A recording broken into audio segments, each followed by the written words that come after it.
الحمدللہ وکفا وسلام علی عبادہ الذین اصطفی اما بعد اعوذ باللہ من الشیطان الرجیم بسم اللہ الرحمن الرحیم شہر رمضان الذی انزل فیہ القرآن سبحان ربک رب العزت عما یصفون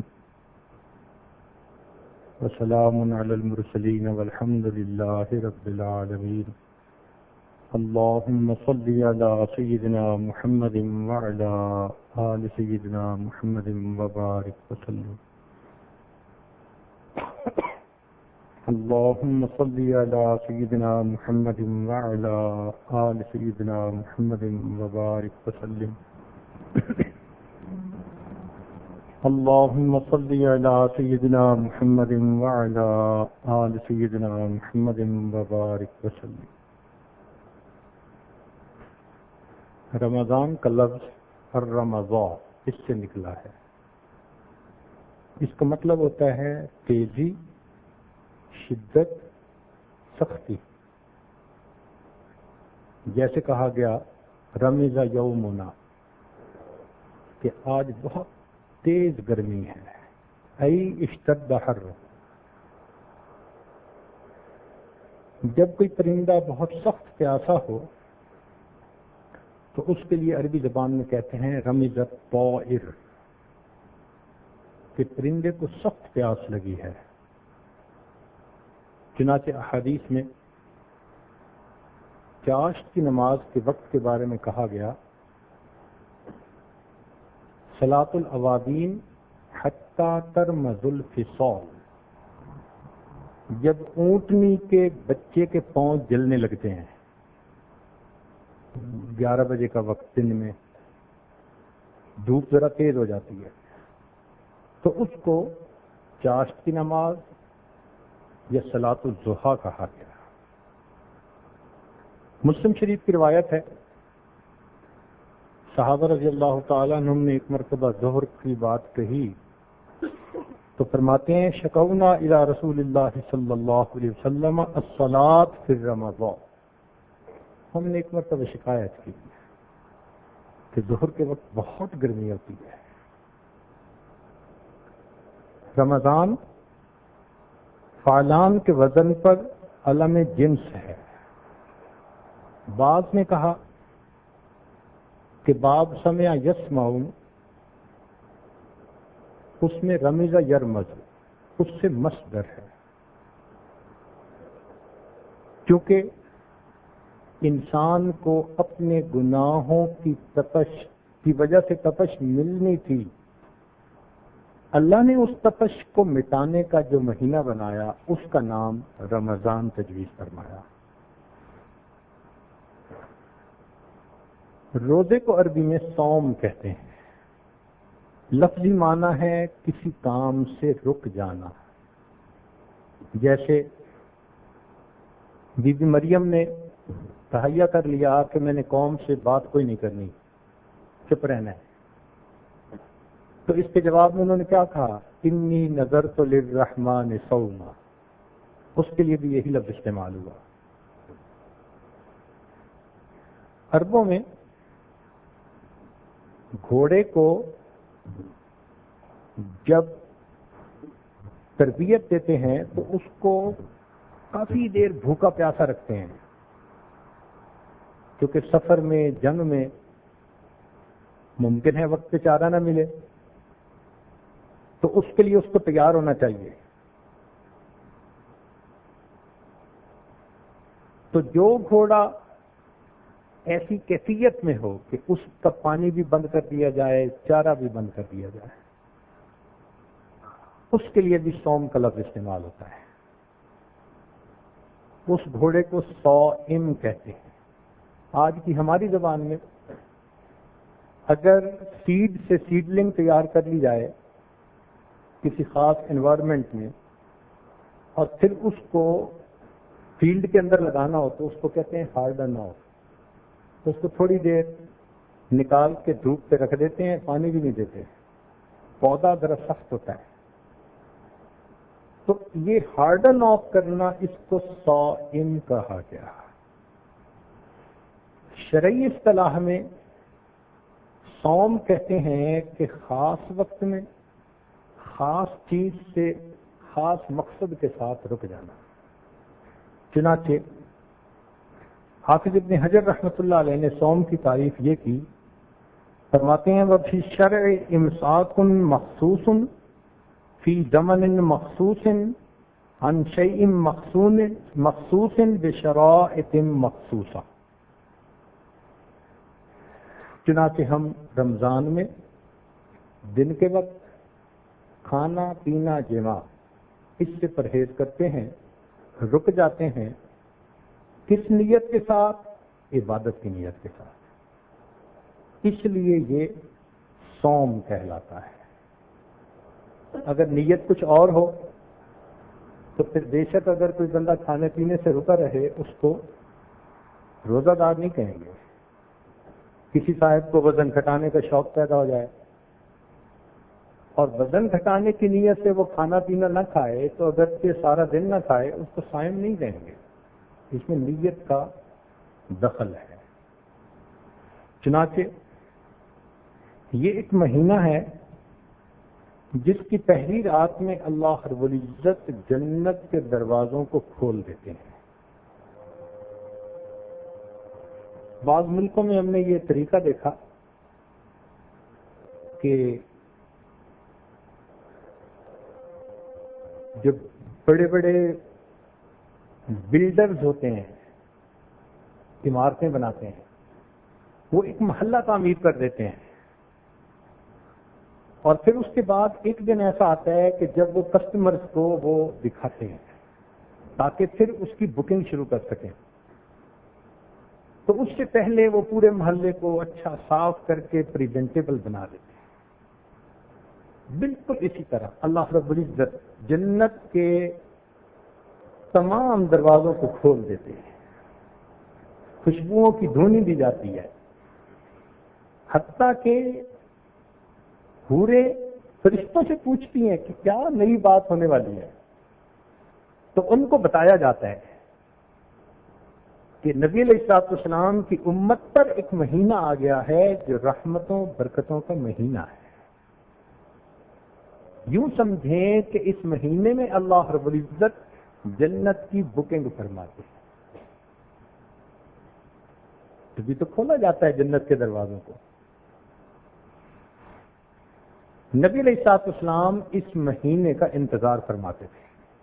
صرف اتنی سی بات اس مہینے کے شخص کے لیے کافی ہے کہ اللہ کے پیارے حبیب صلی اللہ علیہ وسلم انتظار۔ چنانچہ طبرانی شریف کی روایت ہے، انس اللہ عنہ فرماتے ہیں کہ نبی علیہ السلام یہ دعا فرماتے تھے، اللہم بارک لنا فی رجب و شعبان وبلغنا رمضان۔ ہمارے اکابر کے ہاں رمضان شریف کی اتنی اہمیت تھی کہ جب کسی بندے کے فضل و کمال کا تذکرہ کرنا ہوتا تھا تو بتایا جاتا تھا اس نے زندگی کے اتنے رمضان گزارے ہوئے۔ یہ یارڈ سٹک تھی، یہ ایک معیار تھا کہ اس بندے نے کتنے مقامات طے کر لیے ہوں گے جس نے زندگی میں اتنے رمضان گزارے۔ چنانچہ مشہور تابعی ابن الفضل فرماتے ہیں کہ کانوا یدعون اللہ ستۃ اشہر ان یبلغہم رمضان، 6 مہینے دعا کرتے تھے کہ اللہ ہمیں رمضان تک پہنچا دینا، اور جب رمضان گزار لیتے تھے ثم یدعونہ ستۃ اشہر ان یتقبلہ منہ، پھر 6 مہینے دعا کرتے رہتے تھے اللہ رمضان کی ہمارے ان اعمال عبادات کو قبول فرما لے۔ یوں سمجھیں کہ پورا سال ہی اس کی دعا مانگتا۔ اس لیے کہ رمضان سال کا قلب ہے، جیسے جسم کا قلب سلامت رہے تو جسم سلامت، جس کا رمضان سلامتی کے ساتھ گزر گیا اس کا پورا سال سلامتی کے ساتھ گزر گیا۔ چنانچہ امام ربانی مجدد ثانی رحمۃ اللہ علیہ نے اپنی مکتوبات میں ایک بات لکھی ہے، وہ فرماتے ہیں کہ رمضان آنے والے سال کا ایک چھوٹا سا نمونہ ہوتا ہے، چھوٹی اسکیل پر۔ بڑی بلڈنگ بنانی ہوتی ہے نا، جب لوگوں نے چھوٹا سا ماڈل تیار کرتے ہیں دکھانے کے لیے کہ جی آپ کی بلڈنگ ایسی لگے گی، تو وہ جیسا چھوٹی اسکیل پہ ماڈل ہوتا ہے بڑی اسکیل پہ وہی بلڈنگ ہوتی ہے۔ بالکل اسی طرح ہم جس چھوٹی سی اسکیل پر یہ رمضان گزاریں گے اسی اسکیل کے اوپر اسی معیار پر ہمیں باقی سال کے مہینوں کو گزارنے کی توفیق نصیب ہو جائے گی۔ تو اس مہینے کو خوب اہتمام کے ساتھ گزارنے کی ضرورت ہے۔ ابو سعید خدری رضی اللہ عنہ فرماتے ہیں کہ ان للہ، نبی اسلام نے فرمایا ان للہ تبارک و تعالی وتقاء فی کل یوم و لیلۃ یعنی فی رمضان، رمضان کے ہر دن میں اور ہر رات میں جہنم سے جہنمیوں کو بری کیا جاتا ہے۔ ہمارے یہاں بھی دستور ہے، عید کا دن ہو تو جی صدر صاحب نے مجرموں کو عام معافی دے دی۔ چنانچہ ہم نے دیکھا کہ بہت بڑے بڑے مجرم کئی دفعہ ان کو معافیاں مل جاتی ہیں۔ بالکل اسی طرح رمضان کے مہینے میں اللہ رب العزت کی خطا کاروں کو، گناہ گاروں کو معافی دے۔ کوئی رحم کی اپیل تو کرے نا، کوئی آ کے ہم سے مانگے تو صحیح نا۔ تو یہ رمضان کا مہینہ ایسا۔ اور پھر دوسری بات فرمائی وَإِنَّ لِكُلِّ مُسْلِمٍ فِي كُلِّ يَوْمٍ وَلَيْلَةٍ دَعْوَةٌ مُسْتَجَابَةٌ، ہر مومن مرد ہو یا عورت جس نے بھی روزہ رکھا ہر رات میں اور ہر دن میں اس کی دعا کو اللہ تعالیٰ قبول فرماتے ہیں۔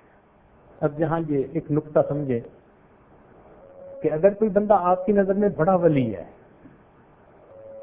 بہت اولیاء میں سے ہے، ولایت کے مقام پہ فائز ہے، اور وہ کسی وقت آپ کو کہہ دے کہ جی میرے دل پر الہام ہوا ہے یہ قبولیت دعا کا وقت ہے، دعا کرو، تو آپ کیسے دعا کریں گے؟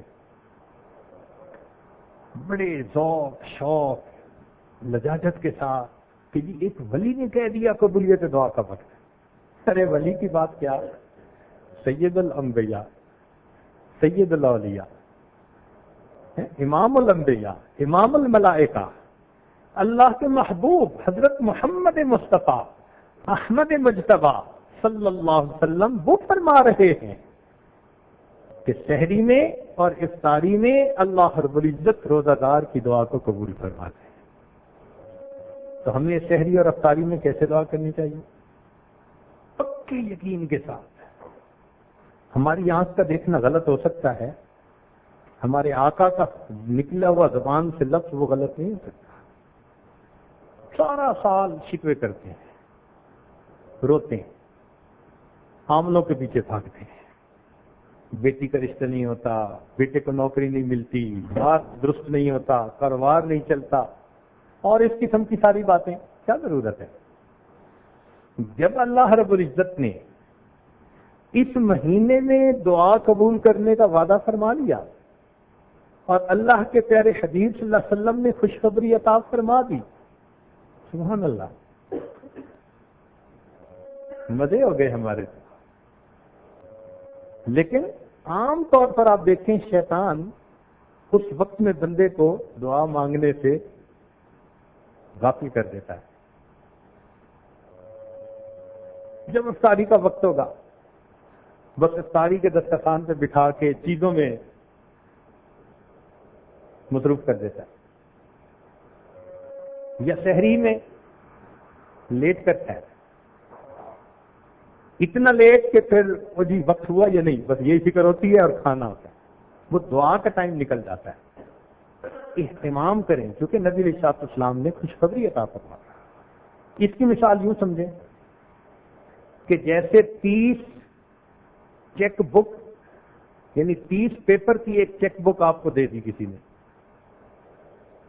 بلینک چیک ہے، جو اماؤنٹ اس پر لکھو گے تمہارے اکاؤنٹ میں پہنچ جائے گی۔ یہ 30 چیک، بلکہ 30 × 2 60، 60 چیک نیل گئے، ایک شہری کا ایک افطاری کا۔ بلینک چیک داخل اسی طرح جمع کروا دیں گے تو کچھ بھی نہیں جائے گا، تھوڑا لکھیں گے تھوڑا جائے گا، زیادہ لکھیں گے تو ہم سے منحصر ہے۔ ایسا کیوں ہے؟ کبھی سوچا کہ صبح اور شام دعا مانگنے کے لیے اس مہینے میں خوشخبری کیوں دے دی گئی ہے؟ اس کے پیچھے راز ہے، ذرا بات کو سمجھنے کی کوشش فرمائیے۔ ہمارے ہاں گھر میں کام کروانا ہو نا، بھائی یہ ٹیوب لائٹ آن نہیں ہو رہی، کسی الیکٹریشین کو بلاؤ، تو الیکٹریشین کو بلانے کے لیے جاتا ہے نوکر اور اس سے پوچھتے ہیں بھائی تم کیا مزدوری لوگے، طے کر کے 100 روپیہ 200 روپیہ، اور اس کو پھر گھر لے کے آتا ہے کام کروانے کے لیے۔ ہم مزدوری پہلے طے کرتے ہیں پھر کام کرواتے ہیں، لیکن جو امیر لوگ ہوتے ہیں نا ان کے یہاں یہ نہیں ہوتا، وہ کہتے ہیں 100 200 ہمارے لیے سب برابر ہے، جاؤ بندے کو لاؤ۔ وہ کام کرواتے ہیں اور پھر کام کر کے اتنا دیتے ہیں کہ وہ بندہ خوش ہو جاتا ہے۔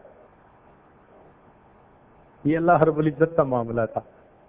رب کریم نے فرمایا میرے بندو تم بھی میری مزدوری کرو گے، سارا دن بھوکے پیاسے رہو گے، اور میں وہ مالک ہوں کہ جس نے تمہیں حکم دیا کہ مزدور کے پسینہ خشک ہونے سے پہلے تم اس کی مزدوری دو۔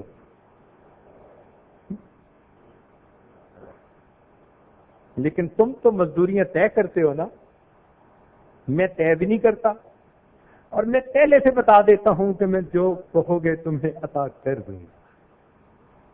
لہذا نبی علیہ السلام نے بتلا دیا کہ فی کل یوم و لیلۃ دعوۃ مستجابہ۔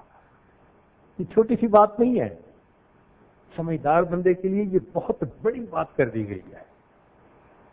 رمضان کا مہینہ، اللہ اکبر، ایک دن کا ایک لمحہ بندے کو ولایت کے مقام تک پہنچانے کے لیے کافی ہے، ایک لمحہ۔ امام ربانی مجد لسانی رحمۃ اللہ اپنے مکتوبات میں لکھتے ہیں میں نے کشف کی نظر سے دیکھا تو مجھے باقی پورے سال کی رحمتیں برکتیں جو نازل ہوتی ہیں وہ دریا کی طرح نظر آئیں، اور میں نے رمضان کے مہینے کے نور کو دیکھا، وہ مجھے سمندر کی طرح نظر آیا، کوئی کنارہ ہی نظر نہیں آتا۔ اللہ رب العزت نے اپنے فضل سے اس مہینے میں آج ہمیں وقت گزارنے کی توفیق عطا فرما دی۔ چنانچہ نبی علیہ السلام نے اہتمام فرمایا، شعبان کے آخری دن صحابہ کو اکٹھا کر کے ان کو سمجھایا، ان ھذا الشہر قد حضرکم وفیہ لیلۃ خیر من الف شہر۔ یہ جو مہینہ آیا ہے اس میں ایک رات ہے جو 1000 مہینوں کی عبادتوں سے بہتر ہے۔ فرمایا فقد حرم من حرمها فقد حرم الخیر کلہ ولا یحرم خیرہا الا محروم۔ جو اس مہینے کی برکات سے محروم ہوا ہر خیر سے محروم ہوا، اور اس سے محروم نہیں ہوتا مگر وہی جو محروم شقی یا بدبخت ہوا کرتا ہے۔ اس لیے ہمیں چاہیے کہ ہم اہتمام کے ساتھ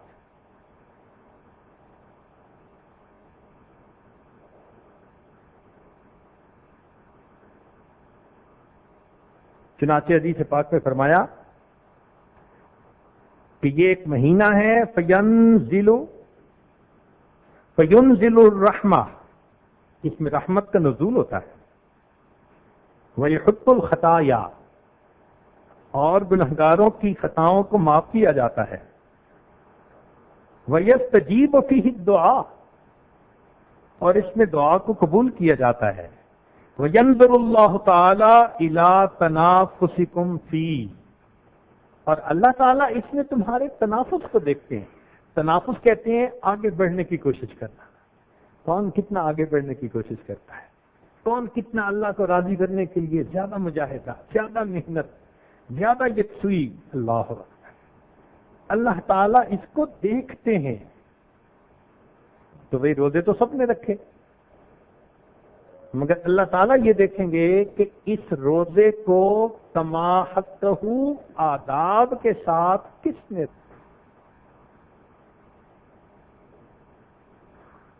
تو ہم کوشش کریں کہ جو دن زندگی کے ہیں ان دنوں میں صحیح آداب کے ساتھ یہ وقت گزارنے کی کوشش کریں. چنانچہ نبی علیہ السلام نے ارشاد فرمایا الصوم نصف الصبر، روزہ آدھا صبر ہے. اور ایک حدیث پاک میں فرمایا کہ الصبر نصف الایمان، کہ صبر آدھا ایمان. تو گویا روزہ چوتھا حصہ ہوا ایمان کا. یہ بندے اور اس کے پروردگار کے درمیان ایک خفیہ معاہدہ ہے. اسی لیے جنت کے 8 دروازے، جہنم کے 7 دروازے. دستور ہے دنیا کا کہ جدھر سے زیادہ لوگوں نے جانا ہوتا ہے نا ادھر بڑا دروازہ رکھتے ہیں، یا مکان کے جس طرف سے زیادہ لوگوں نے آنا ہو وہاں زیادہ دروازے رکھتے ہیں. تو جب یہ دستور ٹھہرا، اللہ رب العزت نے جہنم کے دروازے بنائے 7 اور جنت کے بنائے 8. اللہ تعالیٰ کیا چاہتے ہیں؟ میری مخلوق زیادہ کدھر جائے؟ ارادہ خیر کا ہے نا. اللہ تعالیٰ چاہتے ہیں کہ میرے بندے میری نعمتوں کو زیادہ پانے والے بن جائیں. ایک مرتبہ ایک ملک میں ہم ایئرپورٹ پہ اترے تو اس میں ہم 8-10 بندے تھے جو بیرون ملک کے تھے اور باقی سارے لوگ اسی ملک کے تھے. کوئی 300-350 بندے تھے. جیسے ہم پاسپورٹ کنٹرول پر پہنچے ہم نے دیکھا ایک دروازہ تھا، وہ بغیر پاسپورٹ دکھائے گزر رہے تھے. اس میں سے 5 منٹ کے اندر وہ 300 بندے گزر گئے اور ہم ابھی دروازوں پہ ہی کھڑے تھے. میں نے اپنے ساتھی کو کہا آج مجھے ایک بات سمجھ میں آ گئی. کہنے لگا کیا؟ میں نے کہا حدیث پاک میں آتا ہے کہ جنت کے 8 دروازے، ان میں سے ایک دروازے کا نام باب الریان، روزہ داروں کے لیے دروازہ. چنانچہ جس نے صحیح انداز سے روزے رکھے ہوں گے جیسے وہ جنت کے دروازے پر پہنچیں گے وہ دروازہ کھلا ہوگا بغیر چیک کیے سیدھا. چلو ماشاء اللہ.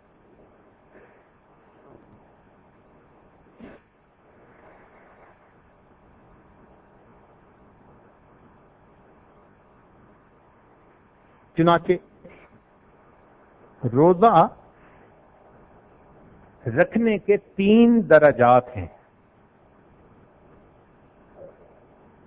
ابن جوزی رحمۃ اللہ فرماتے ہیں کہ الصوم ثلاثۃ، روزے 3 طرح کے ہیں.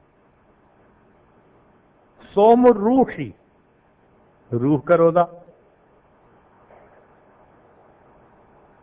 وہو قصر العملی،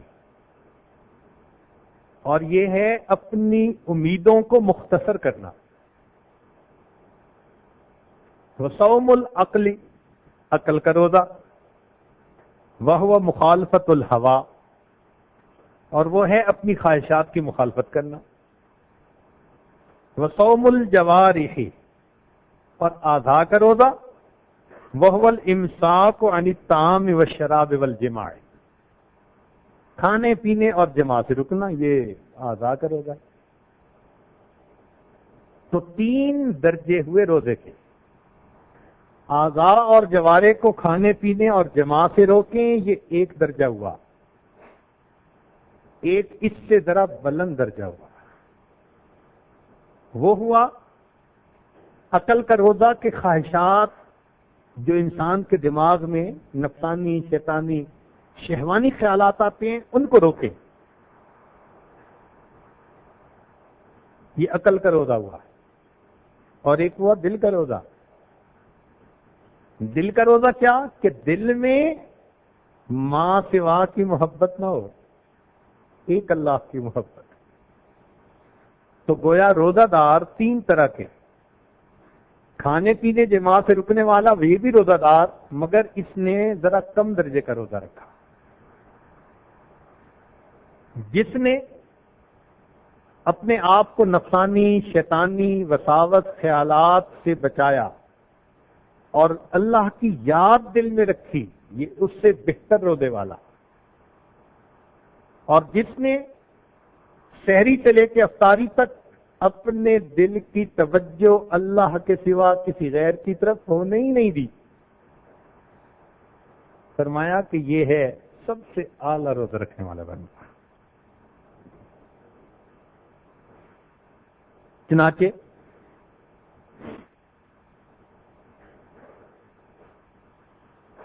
فرماتے ہیں فمن امسک عن المفطرات فنہایت صومہ اذا حجم اللیل،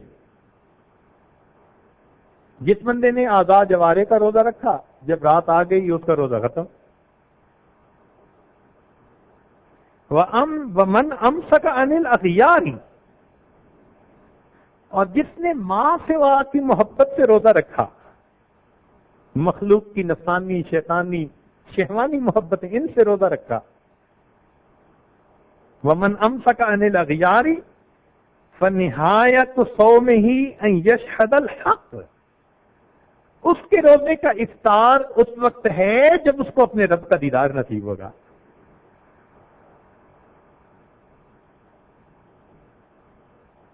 وفی قولہ علیہ السلام، پھر دلیل پیش کرتے ہیں، فرماتے ہیں کہ نبی علیہ الصلوۃ والسلام کا یہ فرمان ہے صوموا لرؤیتہ وافطروا لرؤیتہ،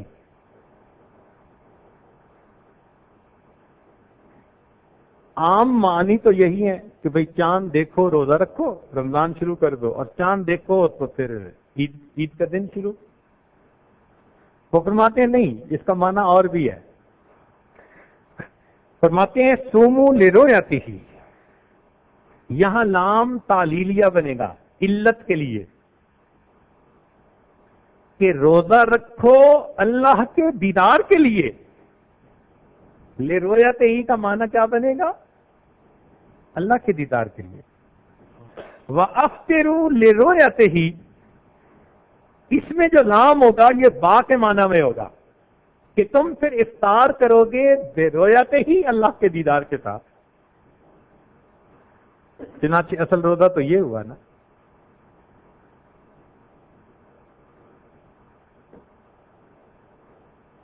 چنانچہ جو انسان بھوکا رہتا ہے روزہ رکھتا ہے، اللہ رب العزت کا دیدار اسے نصیب ہوتا ہے۔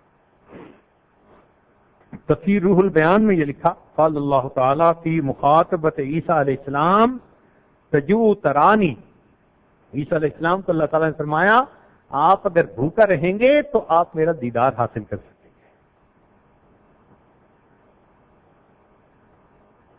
اس لیے نبی علیہ السلام نے ارشاد فرمایا للصائم فرحتان، روزہ دار کے لیے دو خوشیاں ہوتی ہیں، فرحت عند الافطار، ایک خوشی تو وہ کہ جب افطاری کا وقت ہوتا ہے، وفرحت عند لقاء الرحمن، اور ایک خوشی وہ ہوگی جب رحمان سے ملاقات ہوگی۔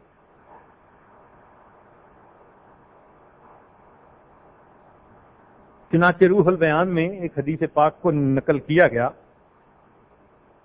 کہ نبی علیہ الصلوۃ والسلام نے ارشاد فرمایا من حافظ علی ثلاث فهو ولی اللہ حقا، جس نے تین چیزوں کی محافظت کی پکا اللہ کا ولی۔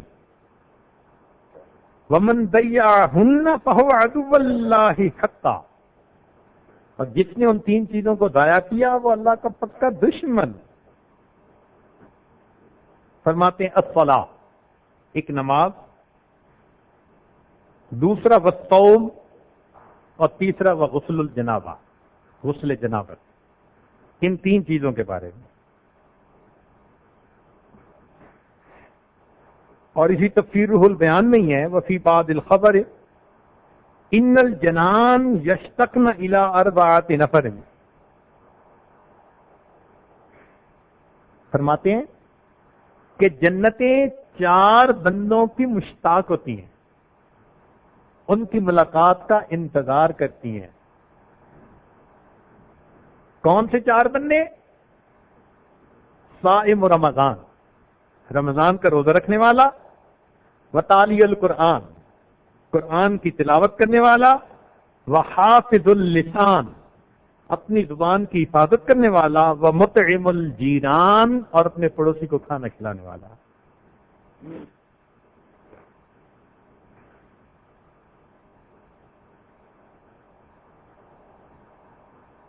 ابن جوزی رحمۃ اللہ علیہ عجیب بات فرماتے ہیں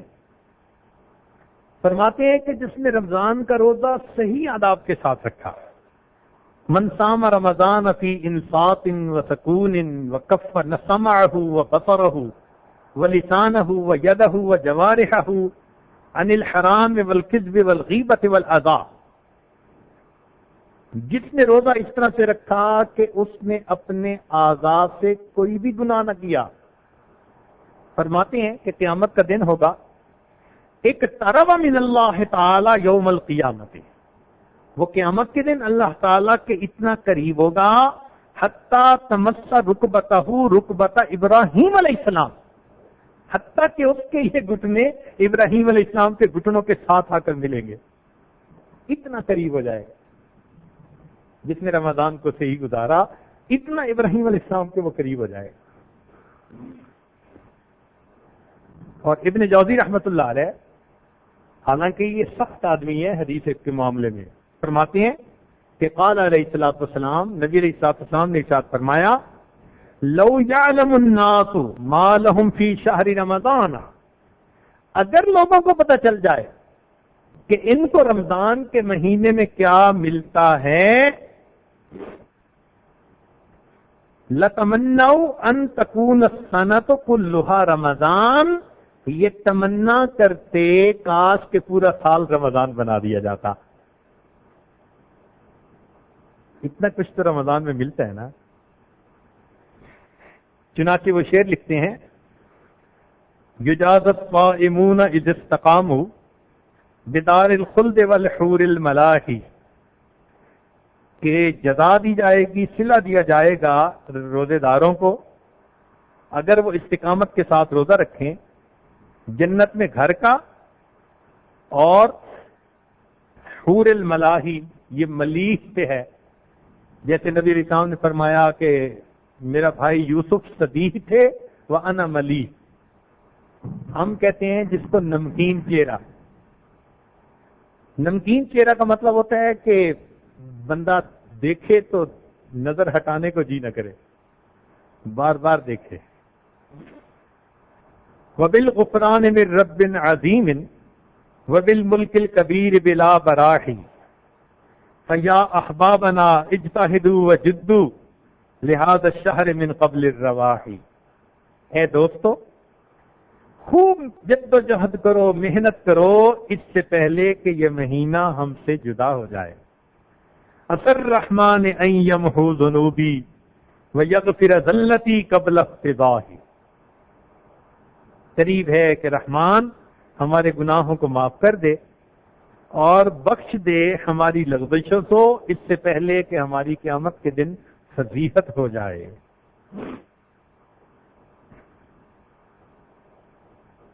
چنانچہ رمضان میں جس طرح نیکی کا درجہ بہت بڑھا دیا جاتا ہے، اس طرح رمضان میں گناہ کرنا اس کی سزا بھی بہت بڑی ہے۔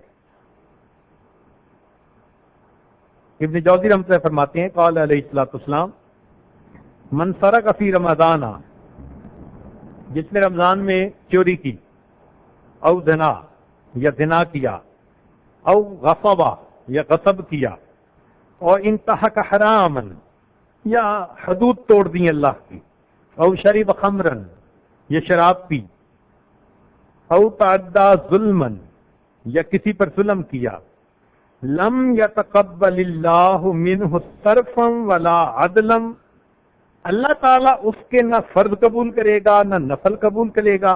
وَلَعْنَهُ، اور اللہ اس پر لعنت فرماتے ہیں. هُوَ وَمَلَائِكَتُهُ، وہ اور اس کے ملائکہ، إِلَى مِثْلِهِ مِنَ الْحَوْلِ، اگلا رمضان آنے تک. پورا سال اللہ کے فرشتے اس پر لعنت فرماتے ہیں. اس لیے رمضان میں گناہ کرنا بہت زیادہ قبیح ہے.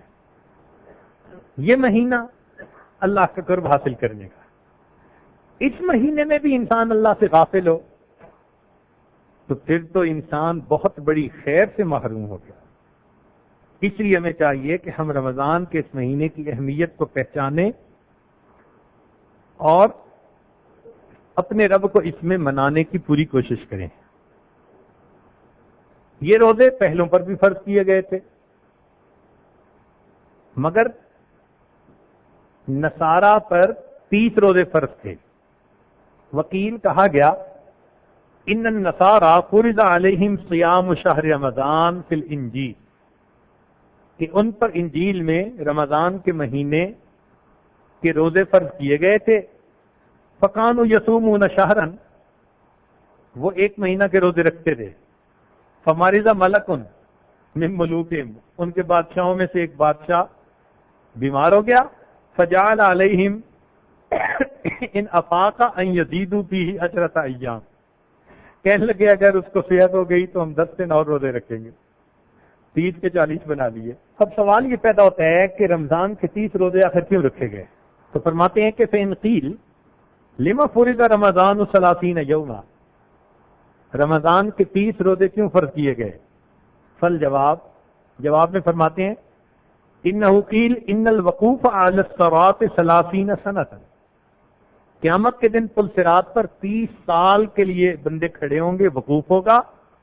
فَإِذَا صُمْتَ 30 يَوْمًا أَعَانَكَ اللَّهُ فِي الْمَوْقِفِ بِالْعَافِيَةِ وَالسَّلَامَةِ، تو 30 دنوں کے بدلے اللہ 30 سال کا وہ جو وقوف پل صراط پر ہوگا اس کو آسانی کے ساتھ گزار دیں گے.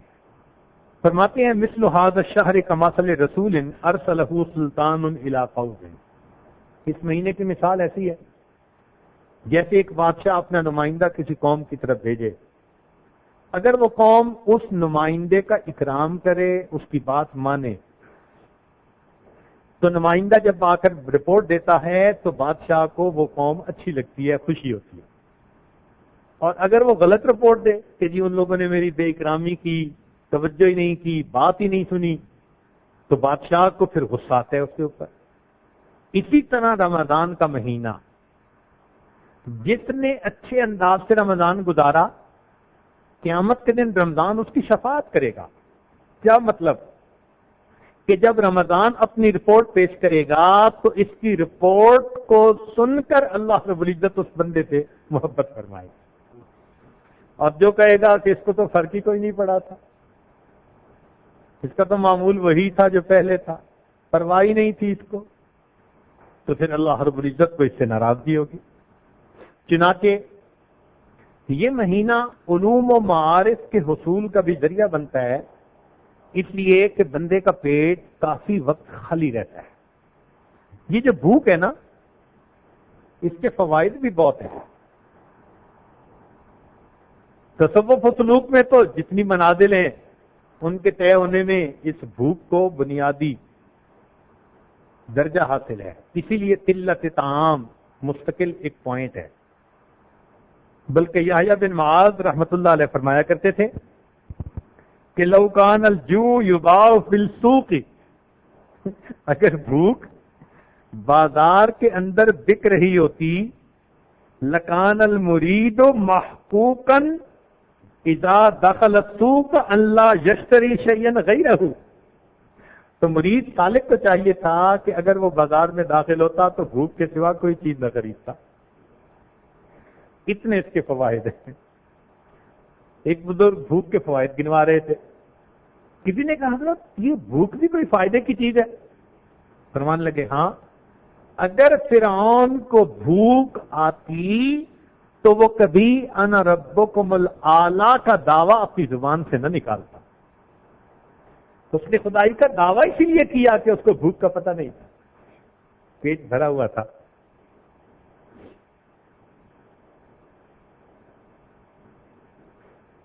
اس لیے تاتار خانیہ میں حاشیے پر لکھا ہے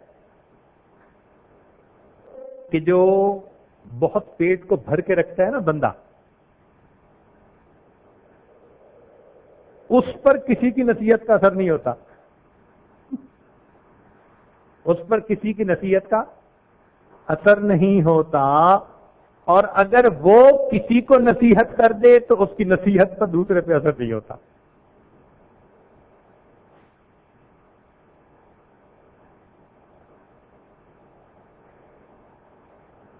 تو اس مہینے میں چونکہ مومن روزہ رکھتا ہے، اس لیے حدیث پاک کے مطابق پانی میں مچھلیاں، ہوا میں پرندے، بلوں میں چیونٹیاں، سب اس کے لیے مغفرت اور بخشش کی دعائیں کرتے ہیں۔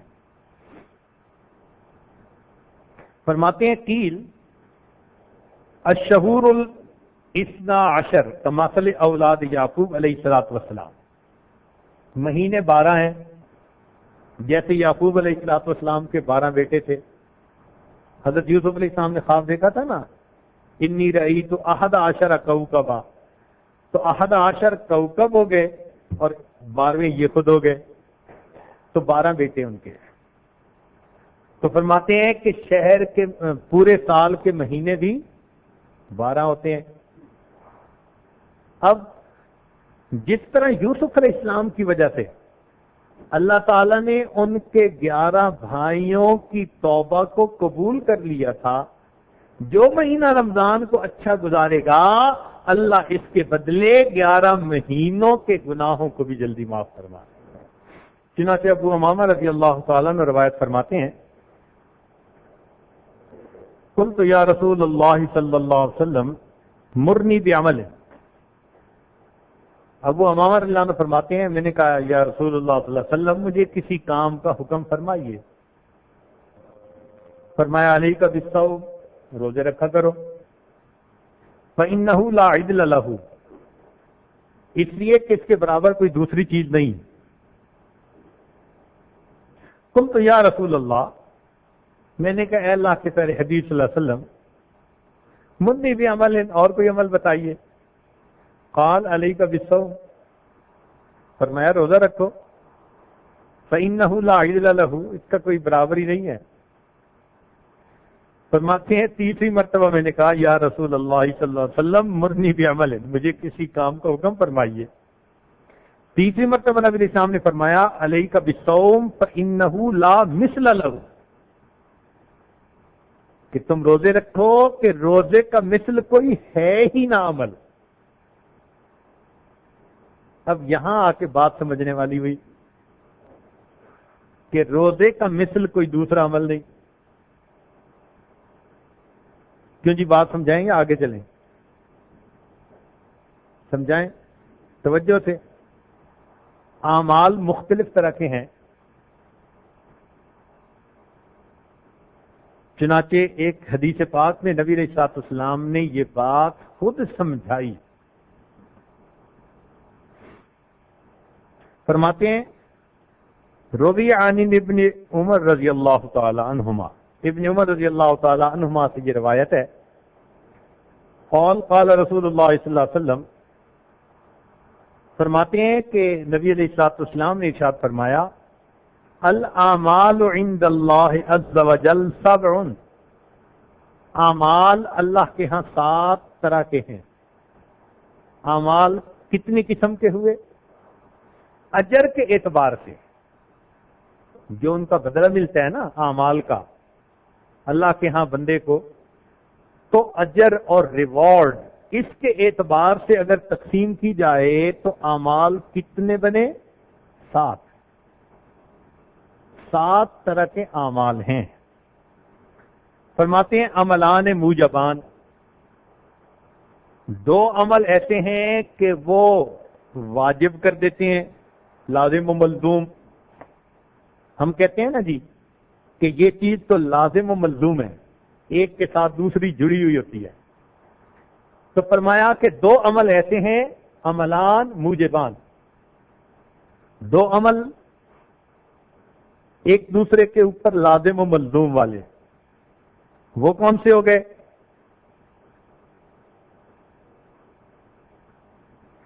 فرماتے ہیں فَأَمَّا الْمُوجِبَانِ فَمَنْ لَقِيَ اللَّهُ يَعْبُدُهُ مُخْلِصًا لَا يُشْرِكُ بِهِ شَيْئًا وَجَبَتْ لَهُ الْجَنَّةُ، ایک عمل کہ جو اللہ سے اس حال میں ملا کہ اللہ کے سوا کسی کی عبادت نہیں کرتا تھا، یعنی شرک سے بچتا تھا، اس بندے پر جنت واجب ہو گئی. تو یہ لازم ملزوم چیز ہو گئی. اور دوسرا، جو بندہ اس حال میں اللہ سے ملا کے شرک کرتا تھا، وجبت لہ النار، اس آدمی پر جہنم واجب ہو گئی. تو توحید اور شرک یہ عملان، دو عمل ایسے ہیں کہ موجبان ہیں. توحید کے ساتھ جنت لازم اور شرک کے ساتھ جہنم لازم. دو عمل تو یہ ہو گئے. اور فرماتے ہیں کہ عملان بامثالہما، دو عمل ایسے ہیں کہ ان کو ان کا مثل ملتا ہے.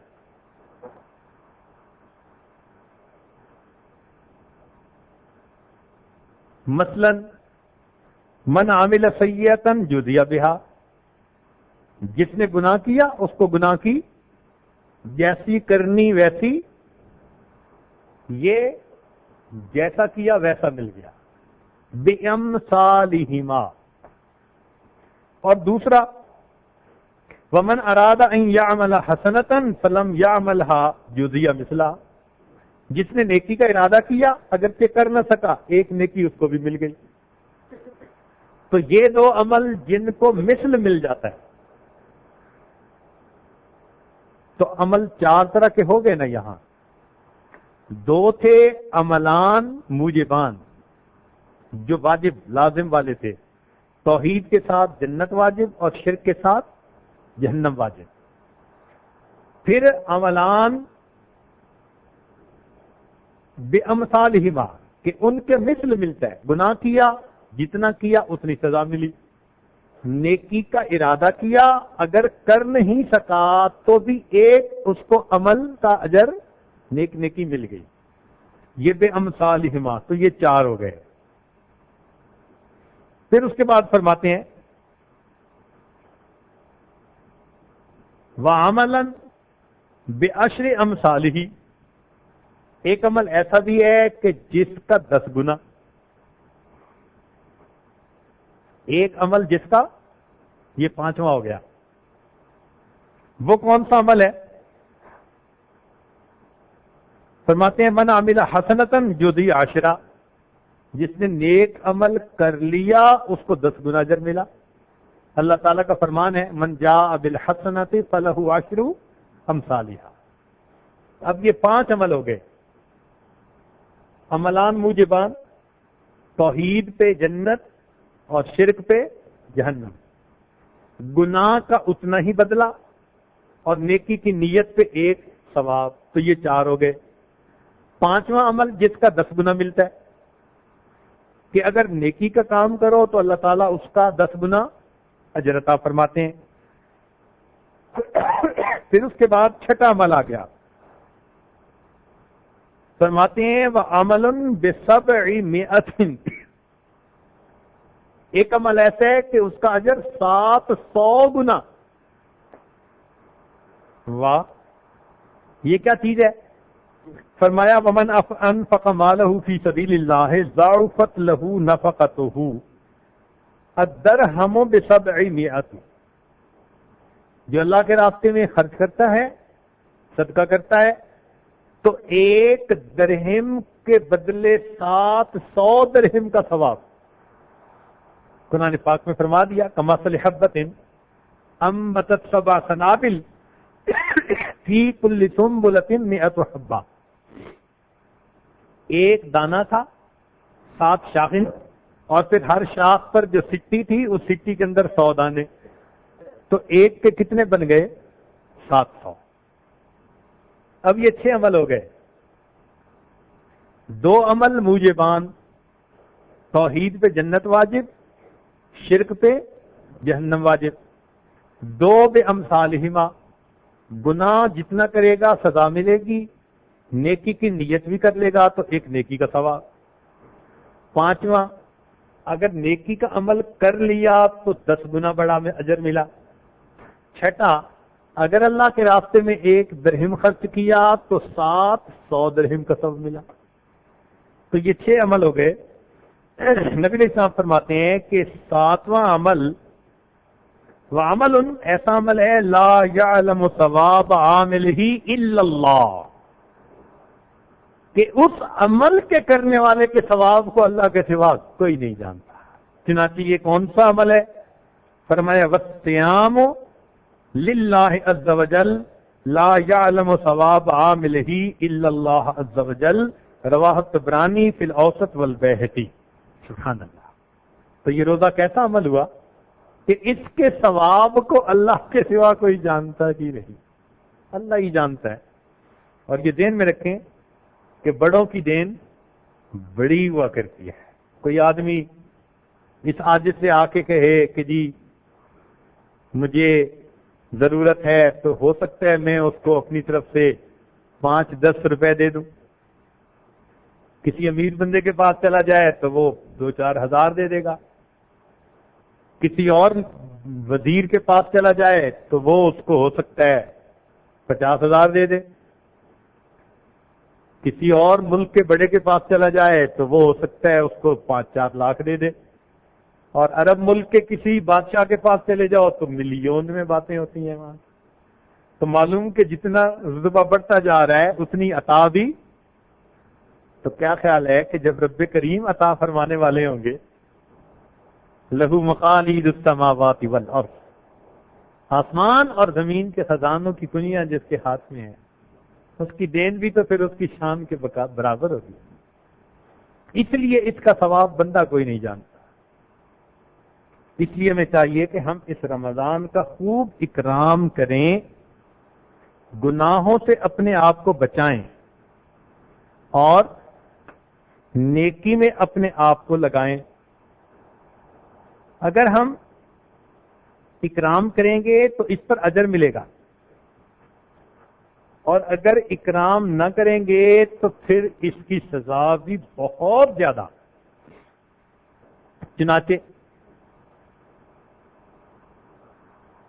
نزہۃ المجالس میں واقعہ لکھا ہے، رمضان کا احترام کرنا. فرماتے ہیں رعا مجوسی ابنہ یاکل فی رمضان بحضرت المسلمین. ایک مجوسی نے اپنے بیٹے کو دیکھا کہ مسلمانوں کے سامنے رمضان میں کھا رہا ہے کوئی چیز. فضربہ، اس کو غصہ آیا، اس نے اپنے بیٹے کے تھپڑ لگا دیا. وقال لم لم تحفظ حرمت المسلمین فی رمضان، تو نے کیوں مسلمانوں کے اس رمضان کے مہینے کی حرمت کا خیال نہ رکھا؟ مجوسی بیٹے کو تھپڑ مارا کہ تو نے رمضان کے کیوں نہ ادب کا خیال رکھا. فمات فی ذلک الاسبوع، وہ مجوسی اس ہفتے میں فوت ہو گیا. فرآ عالم البلد فی المنام، اس کو شہر کے ایک عالم نے خواب میں دیکھا. وہو فی الجنہ، وہ جنت میں تھا. فقال، اس نے کہا الست کنت مجوسیت، کہ تو مجوسی نہیں تھا؟ قال بلا، اس نے کہا ہاں. ولکن لما حضرت وفاتی، لیکن جب میری موت کا وقت آیا، ادرکنی اللہ بالاسلام لاحترامی شہر رمضان، اللہ نے موت کے وقت رمضان کا احترام کرنے کی وجہ سے مجھے کلمے پہ موت عطا فرما. تو احترام پر دیکھو کیا نعمتیں ملتی ہیں. اور اگر رمضان کا احترام نہ کیا اور اس کو غفلت میں گزارا، اللہ اکبر کبیرہ، اللہ اکبر، دل ڈرتا ہے. حدیث پاک میں ہے نبی علیہ السلام ممبر پر چڑھنے لگے، فرمایا باعوذہ، برباد ہو جائے، ہلاک ہو جائے.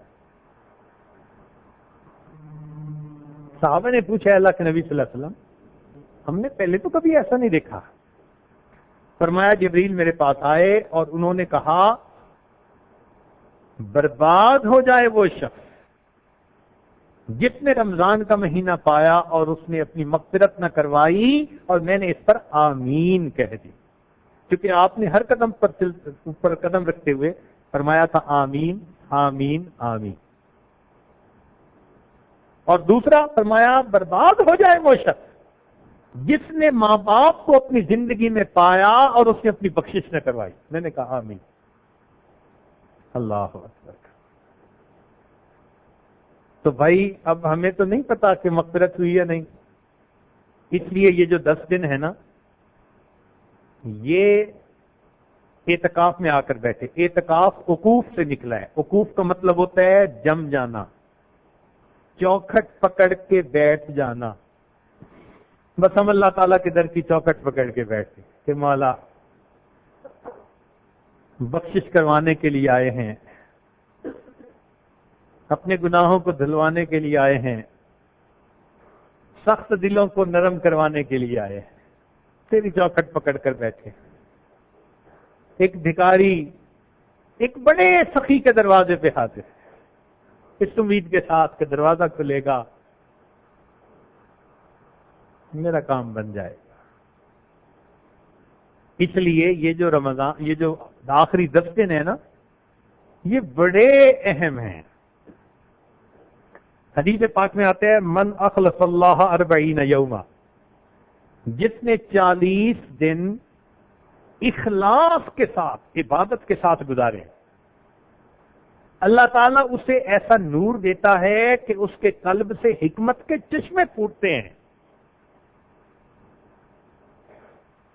یہیں سے ہمارے اکابر نے چلہ نکالا۔ جو چلہ لگاتے ہیں نا، وہ کوئی اپنی طرف سے نئی نکالی ہوئی چیز نہیں ہے، احادیث سے اس کا ثبوت ملتا ہے۔ یہ جو حدیث مبارکہ پڑھی، اس میں نبی علیہ السلام نے یہ فرمایا من اخلص اللہ 40 یوما، جس نے 40 دن گزارے۔ چنانچہ علماء نے لکھا کہ رمضان میں 40 دن پورے ہو جاتے ہیں۔ اب آپ سوچیں گے رمضان میں 40 دن کیسے، یہ تو 30 دن کا۔ انہوں نے فرمایا دیکھو بھائی، 20 دن رمضان اور 10 دن جو اعتکاف ہے نا، وہ دن الگ اور رات الگ۔ تو دن الگ اور رات الگ، تو 20 یہ ہو گئے۔ بھائی اوور ٹائم بھی تو لگتا ہے نا بندے کا۔ فیکٹریوں میں ہم نے دیکھا، اپنی ڈیوٹی 8 گھنٹے پوری کر دیں نا اور کام ابھی شفٹوں میں باقی ہو، تو پھر دگنی پے پہ اس بندے کو روک لیتے ہیں، دگنی تنخواہ دیتے ہیں۔ 1 گھنٹہ کام کر کے 2 گھنٹے کا اجر پاتا ہے۔ سبحان اللہ۔ یہ اعتکاف والوں کی راتیں بھی اسی طرح، ماشاءاللہ۔ تو 20 یہ اور 20 وہ، تو 40 ہو گئے۔ چنانچہ اگر رمضان کے یہ ایام اچھے انداز سے گزارے، اللہ وہ نور عطا فرمائے گا کہ انسان کے قلب سے حکمت کے چشمے پھوٹیں گے۔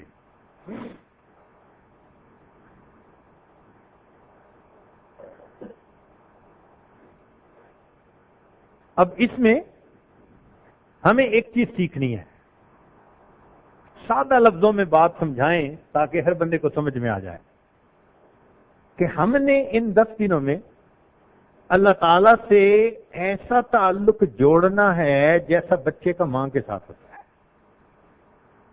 اللہ تعالیٰ سے کیسا تعلق جوڑنا ہے؟ جیسا بچے کا ماں کے ساتھ پتہ ہے کیسا تعلق ہوتا ہے؟ اس کا سب کچھ اس کی ماں ہوتی ہے۔ خوشی ہو تو رجوع ماں کی طرف، غم ہو تو رجوع، کچھ کوئی دینا چاہے تو ماں کی طرف پہلے دیکھتا ہے اشارہ ہے یا نہیں۔ ماں منع کر دے تو ہٹ جاتا ہے، ماں اشارہ کر دے تو لے لیتا ہے، اور ماں سے جدا نہیں ہو سکتا۔ چند منٹ ماں آنکھوں سے غائب ہو تو روتا ہے، کہیں بھی ہو ماں کو اٹھانا پڑتا ہے۔ ایسا ہی ہے نا؟ تو ماں سے جدا ہو کے بے قرار، خوشی ہو یا غمی، رجوع ماں کی طرف۔ اور لطف اور مزے کی بات یہ کہ ماں مصروف ہے اور چاہتی ہے کہ بچہ کھیلے، اور بچہ اس کے ساتھ چمٹا ہوا ہے اور کام نہیں کرنے دے رہا، تو ماں 2 تھپڑ بھی لگائے تو تھپڑ کھا کے بھی چمٹتا ماں کے ساتھ ہے۔ اللہ تعالیٰ بھی یہی چاہتے ہیں، میرے بندو تمہارا تعلق میرے ساتھ ایسا ہی ہو۔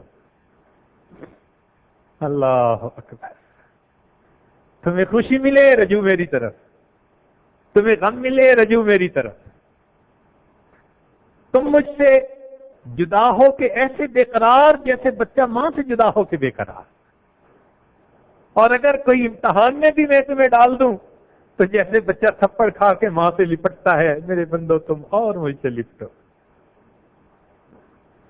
کاش ہمارا ایسا تعلق ہمارے پروردگار کے ساتھ ہو جائے. اللہ اکبر کبیرہ. یہ ہمیں کیسے حاصل ہوگا؟ جب ہم ان 10 دنوں کو یکسوئی کے ساتھ تلاوت، عبادت، جو اعمال یہاں ہوں گے اجتماعی انفرادی، ان میں جڑیں اور اپنے دل کو ماں سوا سے فارغ کر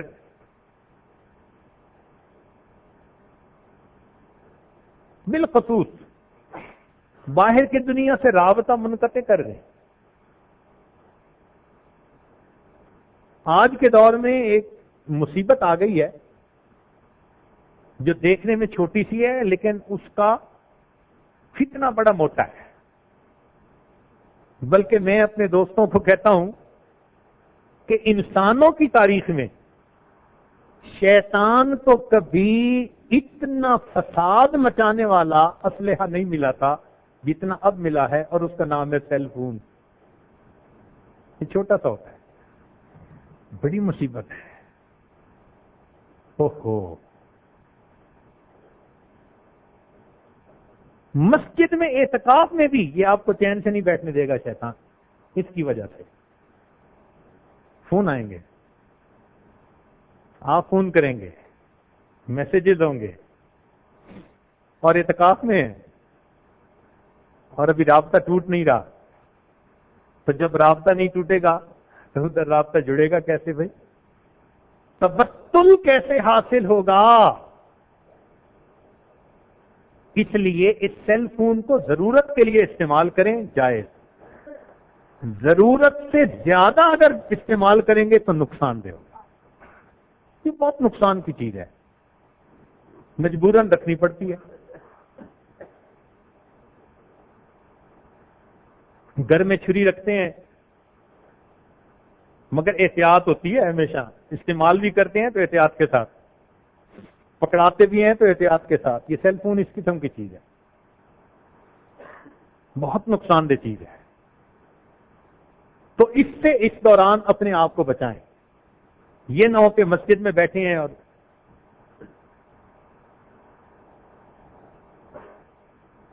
نماز کے اندر اللہ حرم میں نماز پڑھ رہے تھے، ساتھ ایک ارب دوست کھڑا تھا نوجوان. دوسری رکعت میں بیل ہوئی، اس نے جیب سے فون نکالا اور کان سے لگا کے کہتا ہے صلی، پھر جیب میں ڈال لیا. ماشاء اللہ. طواف کر رہے ہیں، ایک آدمی کو دیکھا وہ طواف کے اندر کارگزاری سنا رہا ہے. اب حجر اسود سے گزر رہے ہیں، اب مقام ابراہیم پہ پہنچ گئے، اب اتنے لوگ ہیں، مرد زیادہ ہیں، عورتیں کم ہیں، پسینہ آ رہا ہے، ہوا بند ہے، طواف کر رہا ہے اور طواف کے اندر کارگزاری. اللہ، حتیٰ کہ ملتزم سے لوگ لپٹ کے رو رہے ہیں اور ان کے ساتھ ایک بندہ کھڑا سیل فون پہ، اب میں ملتزم سے آیا ہوں، اب یہاں ہوں، اور وہ کارگزاری. یا اللہ، ایسی جگہوں پر بھی شیطان اس آلے کے ذریعے بندے کو رب سے غافل کرتا ہے. اس کو تو بیت اللہ کے دروازے کے اوپر کسی اور حالت میں پیش ہونا چاہیے تھا. اس لیے اس کا استعمال ان 10 دنوں میں بہت ضروری، جہاں ہو کہ گزارا نہ ہو سکے، نقصان کا اندیشہ ہو، وہاں کریں. ورنہ اس کا استعمال اپنے آپ پر خود ہی آپ منع کر لیں. ویسے تو دل یہ چاہتا ہے، غصہ اتنا ہے اس کے اوپر، شراب کو کیوں حرام قرار دیا گیا؟ وَإِثْمُهُمَا أَكْبَرُ. ٹی وی کو کیوں حرام کہا ہمارے مفتی حضرات نے؟ اِثْمُهُمَا أَكْبَرُ. مجھے تو یہ سیل فون بھی اسی قبیلے کی چیز نظر آتی ہے، آگے کچھ نہیں کہہ سکتا. تو ان 10 دنوں میں اس کے فتنے سے بچیں. ایک اور بھی فتنہ ہے، آپس میں مل کے نا ایک دوسرے کے ساتھ حال آواز، ذرا وقت ملا ایک دوسرے کے ساتھ باتیں نہیں کرنی. خیر کی بات کرنا، دعوت وہ الگ چیز ہوتی ہے. یہ احوال، خیر کارگزاری ایک دوسرے سے 10 دن میں کوشش یہ کریں اپنے آپ کو اپنے اللہ کے ساتھ مشغول رکھیں. اس کی کوشش کر لیں، پھر دیکھیں یہ 10 دن کتنے برکت کے باعث بنیں گے. اس 10 دن کی اتنی برکتیں ہیں رمضان کی، سبحان اللہ. حضرت علی رضی اللہ عنہ فرمایا کرتے تھے اگر اللہ رب العزت نے امت محمدیہ کو عذاب دینا ہوتا تو اس امت کو سورہ اخلاص اور رمضان کی نعمت عطا نہ فرماتے. اللہ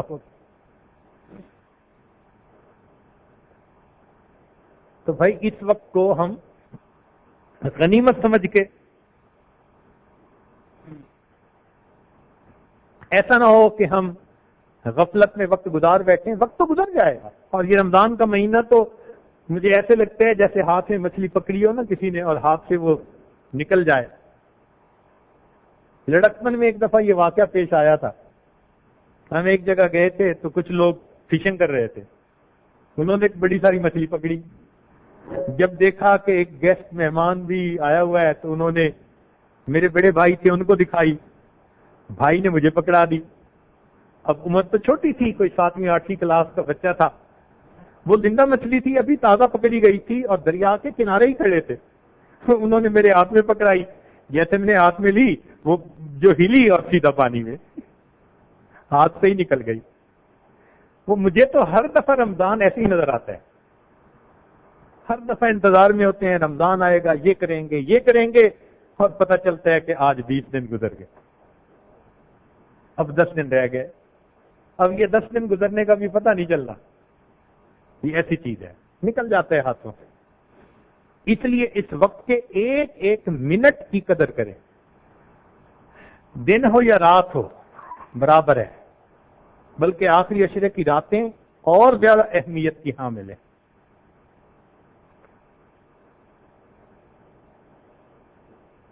اور اگر غفلت میں وقت گزر گیا تو پھر تو اللہ اکبر، بہت کم نصیبی کی بات ہے. اللہ اکبر.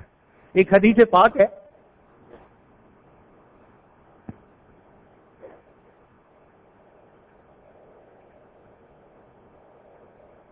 دل کے کانوں سے ذرا سنیے گا. روی عن النبی صلی اللہ علیہ وسلم انہ قال بمنا.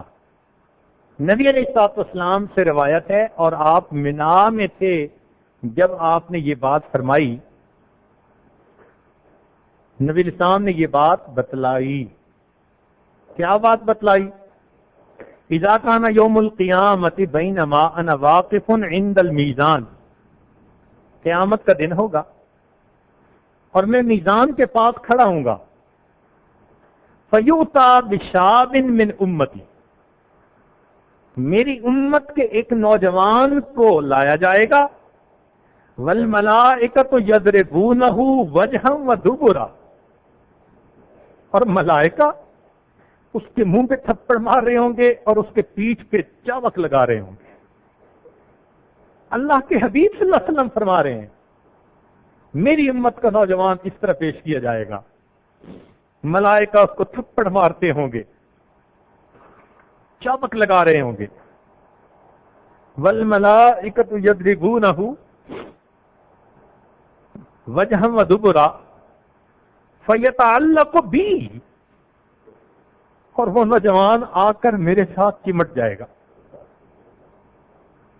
اللہ اکبر.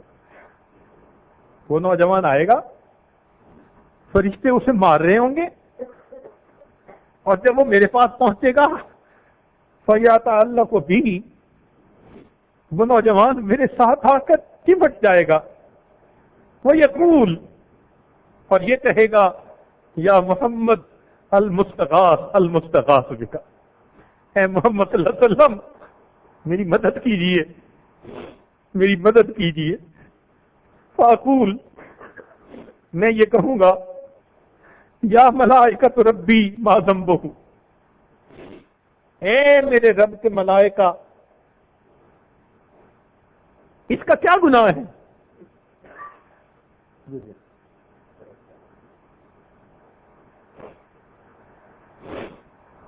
یا ملائکۃ ربی ما ذنبہ، اے میرے رب کے ملائکہ اس کا کیا گناہ ہے؟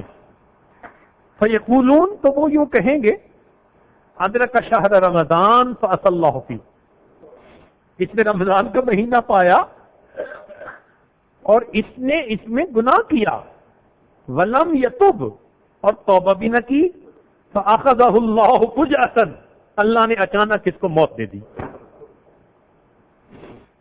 فاقول،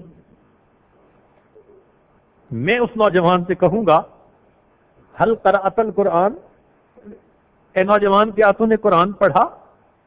فیقول، اور وہ یہ کہے گا تعلمتہ ونسیتہ، میں نے پڑھا تھا اور میں بھول گیا۔ فاقول، میں یوں کہوں گا بئس الشاب، بئس الشاب، کتنا برا نوجوان، کتنا برا نوجوان، انت تو ہے۔ فلا هو یترکنی ولا الملائکۃ یترکونہ، نہ وہ نوجوان مجھے چھوڑے گا اور نہ فرشتے اس نوجوان کو چھوڑیں گے۔ نوجوان مجھ سے لپٹا ہوگا، فرشتے اس کو گھسیٹ رہے ہوں گے، کیسا منظر ہوگا۔ اللہ اکبر، اللہ کے حبیب کے ساتھ وہ نوجوان لپٹا، کہتے ہیں نہ ڈوبتے کو تنکے کا سہارا، کیا منظر ہوگا۔ ایک طرف جہنم ہوگی اور فرشتے اس کو گھسیٹ کے جہنم میں ڈالنے کے لیے لے جا رہے ہوں گے، اور یہ اس وقت اللہ کے حبیب صلی اللہ علیہ وسلم کو چمٹا ہوا ہوگا۔ اللہ اکبر، فرماتے ہیں فلا هو یترکنی ولا الملائکۃ یترکونہ، نہ وہ مجھے چھوڑے گا اور نہ فرشتے اسے چھوڑیں گے۔ ثم اشفع له من اللہ تعالی فاقول، پھر میں اس کی شفاعت کروں گا اللہ کے سامنے اور یوں کہوں گا الہی شاب من امتی، اللہ کے نبی ہے نا، دل تو ماں کا دل دکھتا ہے بچے کو اس حال میں دیکھ کے، یہ تو رحمت للعالمین ہے، یہ تو رؤوف الرحیم ہے، یہ تو اللہ کے محبوب ہیں، یہ تو شافع روز جزا ہے۔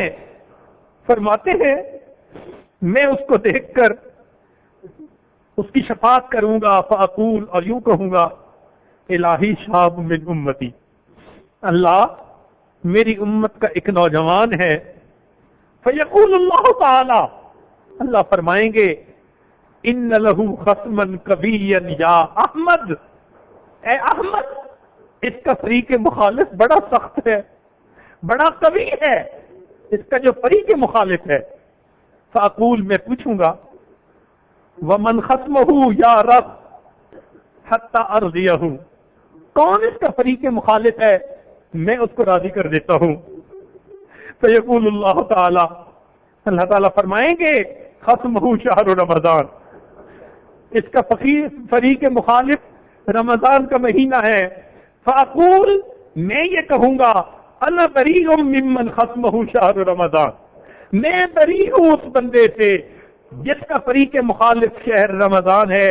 ومن یشفع لمن لم یعرف حرمت رمضان، میں کیسے شفاعت کروں جس کو رمضان کی حرمت کا پتہ ہی نہیں۔ فیقول اللہ تعالی، اللہ تعالیٰ فرمائیں گے انا بریء ممن انت بریء منہ، میرے محبوب آپ اس سے بری، میں بھی اس سے بری۔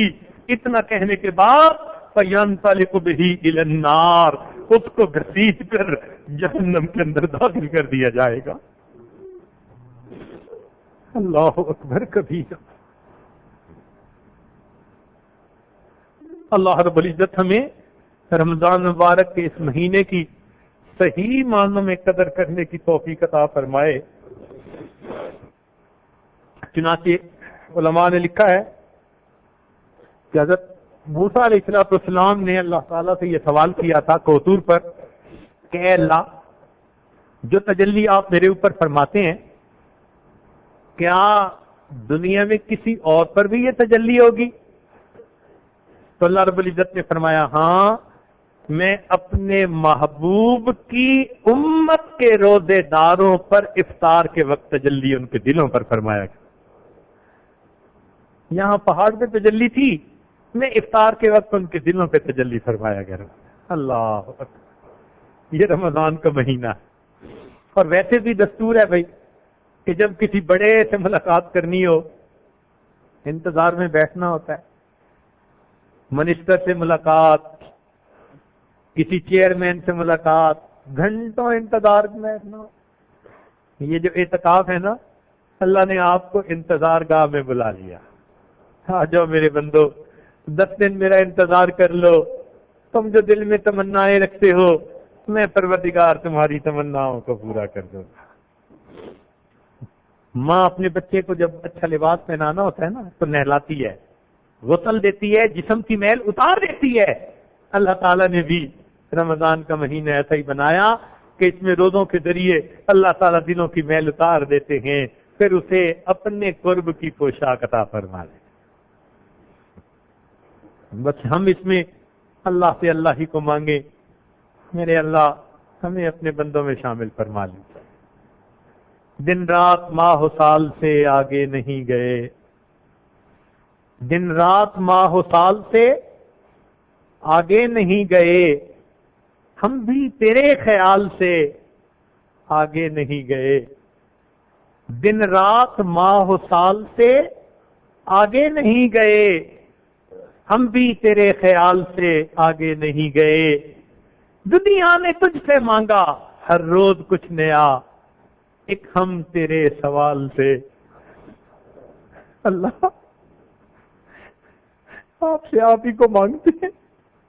دنیا نے تجھ سے مانگا ہر روز کچھ نیا، ایک ہم تیرے سوال سے. بس آپ کو مانگنے آئے ہیں. اے اللہ ہم پر رحمت کی نظر فرما دیجئے اور ہمیں اپنے مقبول بندوں میں شامل فرمائیے. وآخر دعوانا ان الحمد للہ رب العالمین. سبحان ربی العلی وحاب. اللہم صلی علی سیدنا محمد وعلی آل سیدنا محمد وبارک وسلم. اے مالک ہم آپ کے عاجز مسکین بندے ہیں، ہمارے گناہوں کو معاف فرما، خطاؤں سے درگزر فرما، عیبوں کی پردپوشی فرما. اے رب کریم ہماری حاضری کو قبول فرما. اے اللہ نیک لوگ اپنی نیکیوں کو لے کر آئے ہیں، ہم وہ گناہگار بندے ہیں اپنے میلے دلوں کو لے کے آئے، اپنے کوٹے دلوں کو لے کے آئے ہیں. اے رب کریم آپ کو منانے کے لیے آئے ہیں، آپ سے تعلق جوڑنے کے لیے آئے ہیں. اے اللہ ہم آپ کا بننا چاہتے ہیں. اے اللہ ہم نے آپ کے پیارے بندوں سے سنا ہے کہ جو دنیا میں اللہ سے دوستی لگانے کی کوشش کرے گا آپ اس کو قیامت کے دن دشمنوں کی قطار میں کھڑا نہیں کریں گے. اے اللہ ہم آپ سے دوستی کرنے کے لیے حاضر ہیں، قبول کر لیجئے، قبول کر لیجئے، قبول کر لیجئے. اے اللہ قیامت کے دن دشمنوں کی قطار میں کھڑا نہ کیجیے، اپنے بخشش کیے ہوئے گناہگار بندوں کی قطار میں شامل فرما لیجئے. اے رب کریم ہماری ان دعاؤں کو قبول فرما. اے اللہ ہمیں صحیح آداب کے ساتھ وقت گزارنے کی توفیق عطا فرما. رب کریم جو مانگا عطا فرما، جو مانگنا چاہیے تھا نہیں مانگ سکے وہ بھی عطا فرما. ربنا تقبل منا انک انت السمیع العلیم تب علینا انک انت التواب الرحیم. صلی اللہ تعالی علی حبیبہ سیدنا محمد و آلہ و اصحابہ اجمعین برحمتک یا